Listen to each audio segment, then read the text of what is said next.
이 색달걀, 지금도 그렇게 하고 있고, 우리가 작년에도 우리가 이 달걀에다가 색깔을 입히잖아요. 일일이 이 매직 같은 걸로 해가지고 색을 다 입힌 적이 있습니다. 요즘은 우리가 너무 힘들고 그렇게 하면은 시간도 많이 걸리니까 요즘은 기독교 백화점에 가면은 셀룰로이드 같은 것이 가지고 뜨거운 물에 담가버리면은 여기에 그 비닐 같은 게 이렇게 탁 해가지고 오므라드는 거 있잖아요. 요즘 그걸로 많이 써요. 그런데 이 색달걀의 유래를 이렇게 찾아봤더니, 이게 제가 안고 있으니까 뭐 같죠? 자, 여기 내려놓고 색달걀의 유래를 이렇게 살펴보니까, 색달걀은 원래 십자군 전쟁 때에 있었던 사실 중에 사실이더라고요. 십자군 전쟁 때에 이제 아주 정말 믿음 가운데 사는 두 부부가 있었는데, 남편이 마지못해서 그 십자군 전쟁에 참여를 했다고 그래요. 이 전쟁이 일어나니까 소식도 불통이죠. 이제 근데 엎친 데 겹친 격으로 그 부인이 살고 있는 집에 그 적군이 와가지고 그 집을 다 불살라 버려가지고 그 부인이 마지못해서 피난길을 갔습니다. 피난길에 이제 가서 외딴 곳에 가서, 외딴 마을에 가서 살고 있는데, 그 동네 사람들이 뭐 이제 가부인지는 모르겠지만 남편 소식이 이제 두절되니까, 전쟁터니까 그 홀로 외롭게 온 그 생가부가, 타지에서 온 가부가 정말 그래도 정말 열심히 살려고 하거든요. 그래서 마을 사람들이 그 부인을 열심히 복양하고 도와줬습니다. 근데 그 부인이 너무너무 감사하잖아요. 그래서 이 부활절이 되면은 이 부인이 부활절 되기 전에 한 달 전부터 이 달걀을 사가지고 밤새도록 여기다가 색을 입힌 거야. 그러면서 거기다가 저희 문구는 예수님의 부활을 전합니다, 이렇게 문구를 넣었는데, 그 부인은 거기다가 뭐라고 그랬느냐면은 하나님의 사랑을 믿으세요 하고 그렇게 써놨어요. 그런데 그 하나님의 사랑을 믿으세요, 그것이 그 부인의 그 집안의 가문이에요. 하나님의 사랑을 믿으세요. 어느 날 이 부인이 이제 그렇게 달걀을 또 나눠주고 있는데, 예전과 같이 달걀을 나눠주고 있는데, 어느 한 소년이 부들부들 떨면서 어디로 가고 있는 거야. 야, 얘야, 너 어디 가니? 자기 할머니 만나러 가는 길이래. 야, 얘야, 추운데 이 달걀을 먹으려 하고 달걀 2개를 줬다는 거예요.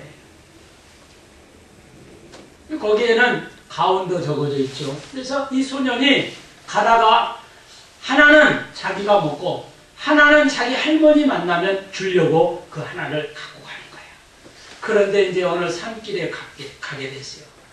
그래서 이제 깜깜하게 됐으니까 거기 어떤 산에 사람들이 있길래 거기 안에 들어간 거예요.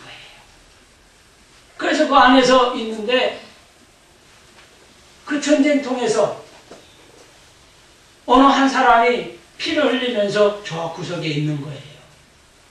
나머지 이 하나를 자기 할머니 만나려면 줘야 되는데 너무 피를 흘리고 거기서 누워 있는 거예요.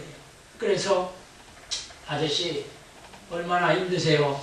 요거 잡수세요. 자기 할머니 드리려고 그 색달걀을 그렇게 가지고 있었던 것을 그 아저씨한테 준 거야. 그런데 그 아저씨가 그 색달걀을 보더니 그 문구가 자기 집 가훈이야. 예수님 사랑을 전해요. 예수님 믿어요. 자기 집 가훈. 야, 이 꼬마야, 이 달걀 어디서 났니? 여기 오는 길에 이렇게 만났다. 여러분, 달걀 하나에도요 사랑이 느껴집니다. 그래서 그 남편을 만나게 되었습니다. 아무것도 아닌 것 같지만은 이 달걀 하나로 그 정성을 다하고 부활절 절기가 되면은 색을 입혀가지고 예수님 사랑을 전해요. 믿어요.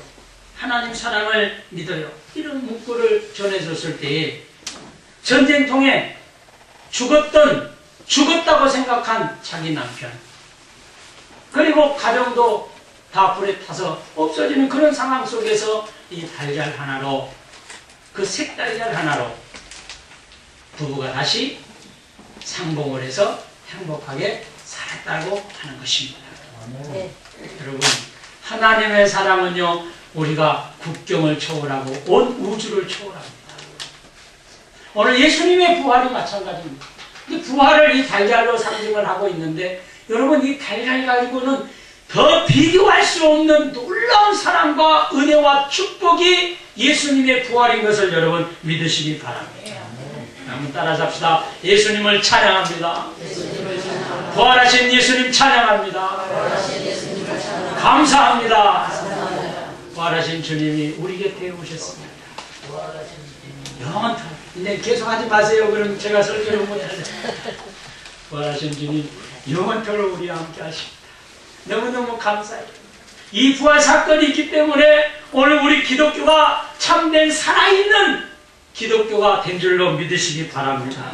저는 오늘 예수님이 부활이 주는 교훈 3가지로 짤막하게 말씀을 드리려고 그럽니다. 왜냐하면 설교를 너무 길게 하면은 칼 바르트가 얘기하고 있는 말에 너무 유배되는 것 같아가지고, 칼 바르트가 이런 얘기를 했어요. 부활절 절기나 특별절기, 성탄절 절기나 이런 설교는 짧으면 짧을수록 은혜스럽다. 짧아야 되는데 할 말이 너무너무 많으니까, 감동과 감격이 너무너무 되니까 설교가 때로는 길어집니다. 여러분, 혹시 길어지면은 여러분들이 이 종을 갖고 가서 치든지 말든지 하든지 알아서 하시고, 저는 원래 설교를 길게 하네 12시가 되면은 딱 끝납니다. 자, 오늘 예수님의 부활, 이 부활 사건이 주는 교훈은 이루 말할 수 없이 너무너무 많이 있습니다. 근데 그 중에 3가지로 제가 살펴보면서 오늘 이 말씀을 듣는 우리 모든 성도들이 부활의 역사, 부활의 은혜, 부활 속에서 여러분 영원토록 예수 그리스도와 동고동락하는 복된 삶을 누리시기를 주님의 이름으로 축원합니다. 첫 번째로 우리 예수님의 부활 사건은 세상 권세를 이기신 사건입니다. 할렐루야. 세상 권세. 여러분, 예수님이 살아생전에, 예수님이 십자가에 못 박히실 때까지 많은 사람들이, 종교 지도자들이 예수님을 농락했습니다. 여러분, 우리가 고난의 한 주간을 지내면서 예수님이 어떤 핍박과 어떤 고난을 당하셨는지 잘 알잖아요. 당시에 예수님을 찬양하고 더 경배해야 될 대제사장들, 장로들, 서기관들, 이런 사람들은 예수님을 어떻게 하면 잡아 죽일고, 결국은 그 예수님을 중상모략해가지고 십자가에 못 박히게끔 만들었습니다. 더 찬양해야 되고, 더 믿어야 되고, 예수님을 더 존경해야 되고, 예수님이 하나님의 아들이신 것을 더 우러러봐야 되는데, 종교 지도자들이 타락한 나머지 어떻게 하면 예수님을 팔아줄까, 어떻게 하면 저 예수를 십자가에 못 박히게 할까, 그런 생각으로 가득 차있었습니다. 세상 권세자들이 예수님의 무릎 앞에 꿇지 않았습니다. 그리고 예수님이 십자가에 돌아가실 때, 저봐라, 저 사람이 무슨 유대인의 왕이냐, 그 죄패까지 유대인의 왕이라고 선언하고 조롱과 멸시를 하고 침을 뱉어가면서 많은 백성들은 그 밑에서 네가 하나님의 아들이면 우리를 내려와가지고 십자가에서 내려와가지고 우리를 구원해봐라, 조롱 섞인 말을 했습니다. 신포도주를 먹였습니다. 예수님 가진 고난과 고통을 당하시고, 많은 사람들이, 권세자들은 야 봐라, 저 사람이 유대인의 왕이란다, 저렇게 처량 없이 죽어가는 모습을 봐라. 많은 예수님의 제자들도, 예수님을 따랐던 무리들도, 예수님을 살아생전에 그 기적과 이적을 맛보았던 사람들조차도 누구 하나 그 예수님을 옹호하려고 하지 않았습니다. 그 조롱하는 말 끝에 누구 하나 나와가지고 당신들 너무합니다, 저분이 무슨 죄입니까, 저분은 아무 죄가 없습니다, 그리고 저분은 분명히 살아날 것입니다, 이런 확신 있는 대답을 한 이도 아무도 없었습니다. 다만 믿음 있는 사람들은 저 구덩이에서 눈물만 흘리고 있었습니다. 괴로워했습니다. 저 비참하게 죽어가는 그 예수님, 38년 된 문둥병자를 낫게 하고 소금 바르미오를 침을 뱉어서 낫게 해주셨던 우리 예수님, 기적과 이적의 역사를 보였던 그 예수님이 처량하게 저렇게 비참한 모습으로 돌아가시는 것, 세상의 권세자들이 승리하는 줄만 알았습니다. 그 능력의 예수님이 저렇게 돌아가시고 세상의 권세자들은 의기양양했습니다. 알아, 저 사람이 무슨 구세주냐, 저 사람이 무슨 하나님의 아들이냐. 많은 사람들이 자기들의 권세와 자기들의 힘이 능력있고 이기는 줄만 알았습니다. 그러나 여러분, 기적이 일어난 줄로 믿으시기 바랍니다. 사흘 뒤에 정말 예수님은 부활하셨습니다. 세상 권세자들의 마음과 생각과 그 가련한 강박한 생각을 멸하기 위해서 예수님은 분명히 성경 말씀대로 분명히 살아서 우리 곁에 찾아오신 줄로 믿으시기 바랍니다. 세상의 권세가 일시적으로 강한 것 같지만 우리 주님의 권세 앞에는 철장에 의해서 부서지는 질그릇 같다고 했습니다. 이 말씀이 시편 12편 9절에 이렇게 나옵니다. 당신의 철장으로 저희를 깨뜨리며 질그릇 같이 부수시리라. 여러분, 세상의 권세자들, 능력자들, 여러분, 돌 힘이 있다고 돌 방패를 여러분 의지하지 마세요. 오직 부활하신 주님을 의지하시기를 주님의 이름으로 축원합니다. 여러분, 구원의 역사는 예수 그리스도를 통해서만이 이루어집니다. 예수 그리스도를 붙잡는 자만이 구원의 역사를 맛볼 수 있고 구원의 감격을 얻을 것입니다. 우리 주님이 부활하심으로 말미암아 세상 권세를 이기신 것을 저와 여러분 확실히 믿으시기를 바랍니다. 예수님 세상 권세를 이기셨습니다. 세상의 강팍한 사람들을 무너뜨리기 위하여 예수님은 분명히 부활하셨습니다. 두 번째로 우리 주님의 부활은 죄악의 권세를 이기셨습니다. 죄악의 권세는요, 사나운 파도처럼 우리를 엄습해 옵니다. 죄라고 하는 것이 그렇습니다. 죄의 모양이라고 하는 것이 그렇습니다. 바다 물결처럼 죄악의 세력들이 밀려오고 있습니다. 십자가 위에서 죽으셨던 그 예수님도 죄악의 권세에 의해서 정말 물거품처럼 사라지는 순간이 되고 말았습니다. 무덤 속에 들어갈 때만 해도 예수님은 정말로 죄악의 권세들이 이긴 줄만 알았습니다. 그래서 그들 앞에 순수히 죽어가는 예수님이 정말 저분이 죄가 없으신 분인가? 많은 사람들이 의아해할 정도로 예수님은 처량하게 무덤 속에 들어갔습니다. 그것도 자기의 무덤이 아니고 사람들이 준비해 놓은 무덤이 아니고 아리마대 요셉이라고 하는 사람이 자기가 죽으면 그 속에 들어가려고 임시적으로 준비해 놓은 그 무덤을 빌려가지고 들어갔습니다. 여러분, 이것도 은혜입니다. 여러분, 남의 걸 빌리면 갚아야 되잖아요. 여러분, 남의 집을 잠깐 빌렸으면 비워줘야 됩니다. 예수님도 무덤을 아리마대 요셉이라고 하는 무덤을 잠깐 빌린 거예요.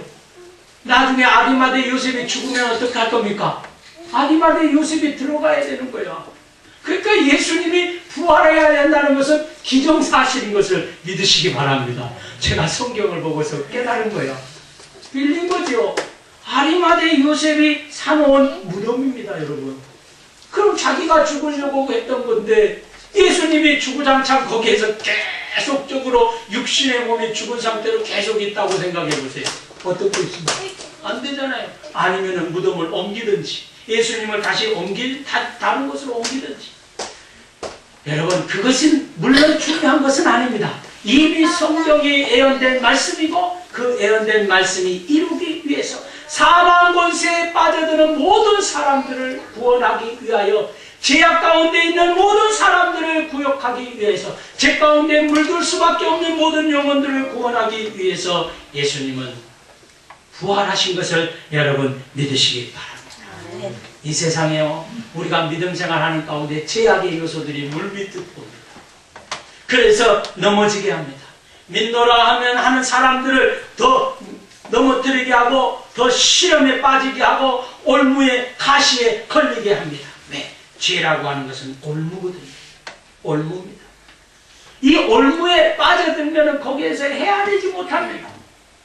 여러분 동물을 잡기 위해서 말이에요. 밀렵꾼들이 산에다가 올무를 놓잖아요. 그 뭐하냐면은 그 올무에 걸리기만 하면 끝나는 거예요. 비참하게 걸리는 겁니다. 죄라고 하는 것이 그렇습니다.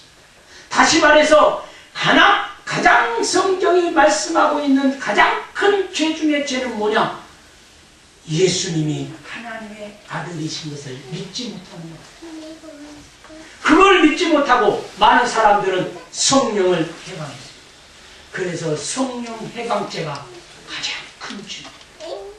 예수 그리스도를 하나님의 아들로 인정하지 못한 죄가 그 어떤 사람을 쳐 죽이고 어떤 그 잘못된 행실을 하고 그러한 것들보다도 더한 죄가 예수 그리스도를 영접하지 못한 죄. 그러나 큰 죄입니다. 여러분 모든 것들은 다 예수 그리스도를 피해 공로로 말미암아 용서함을 받을 수 있습니다. 살인자도 예수님을 배반한 사람도 세상 사람 도덕적으로 율법적으로 죄범한 사람도 다 예수께로 돌아오면 회개하고 눈물을 흘리면 용서함을 받을 수 있지만은 예수님이 하나님의 아들인 것을 믿지 못하고 방해하고 해방하고 중상모략하는 이들은 죄의 용서함을 받지 못해요. 얼마나 어리석습니까? 오늘 저와 여러분들은 이 죽음의 문제, 죄악된 문제 가운데에서 죄된 모양 가운데에서 영원히 우리들과 함께 하여 주시고 보여주시고 증거하기 위해서 사망 권세를 이기시고 죄악된 세상을 멸하기 위해서 이 세상에 부활하신 예수 그리스도를 찬양하고 경배하고 예수 그리스도를 붙잡는 삶을 사시기를 주님의 이름으로 축원합니다. 예수님의 은혜. 세 번째는 우리 주님의 부활은 사망 권세를 이기셨습니다. 할렐루야. 누가 이 사망의 권세에서 이겨낼 수가 있습니까? 이 사망의 늪 가운데서 누가 우리를 건져줄 수 있습니까? 아무도 없습니다. 그래서 바울은요 로마서 7장에 보면은 누가 이 사망의 몸에서 나를 건져내야? 예수 그리스도밖에 없는 줄로 믿으시기 바랍니다. 죄 가운데 빠진 사람, 죄를 지으려고 하는 사람, 하나님 보시기에 악한 일을 저지르는 사람, 예수 그리스도를 생각하며 예수 그리스도를 바라볼 때에 그러한 모든 것들에서 이겨낼 수 있는 줄로 믿으시기 바랍니다. 예수님이 그 같은 본을 우리들에게 보여줬기 때문에 그렇습니다. 주님을 위해서 고난당하는 자들이 있습니까? 지금 주님을 위해서 고난당하고 참고 견디지 못하는 그러한 이들이 있지는 않습니까? 부활하신 예수님을 만나시기 바랍니다.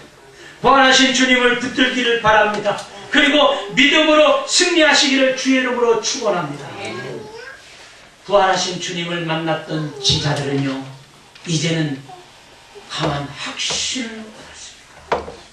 부활하신 주님을 만나기 이전까지는요 그냥 예수님을 나의 스승이시고 그렇구나 능력이 많으신 분이구나 그렇게 생각했어요.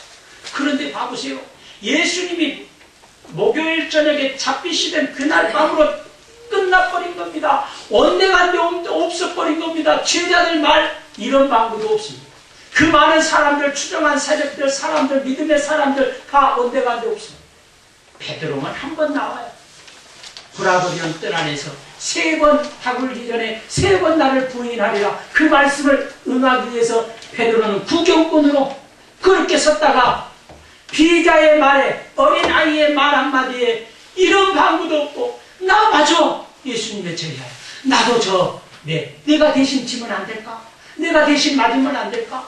그렇게 얘기도 못하고 난 저 사람 알지 못한다 하고 그 말에 후회가 돼서 통곡하면서 통곡했으면 회개했으면 다시 품으로 돌아와야 되는데 나 같은 죄인 이제 쓸모가 없구나 하고 자기 고향 땅 갈릴리로 갔습니다. 제자들이 그렇게 뿔뿔이 흩어졌습니다. 다 제갈 길로 자기 삶의 영역으로 갔습니다. 왜냐? 이제는 희망이 없다. 왜냐? 주님이 부활하신다라고 하는 것을 까마득하게 다 잊어버렸어. 왜? 처참하게 고통당하고 처참하게 끌려가고 처참하게 십자가상에서 당시에 로마 시대에 가장 최악의 형벌을 받는 그 예수님, 이제 끝났구나.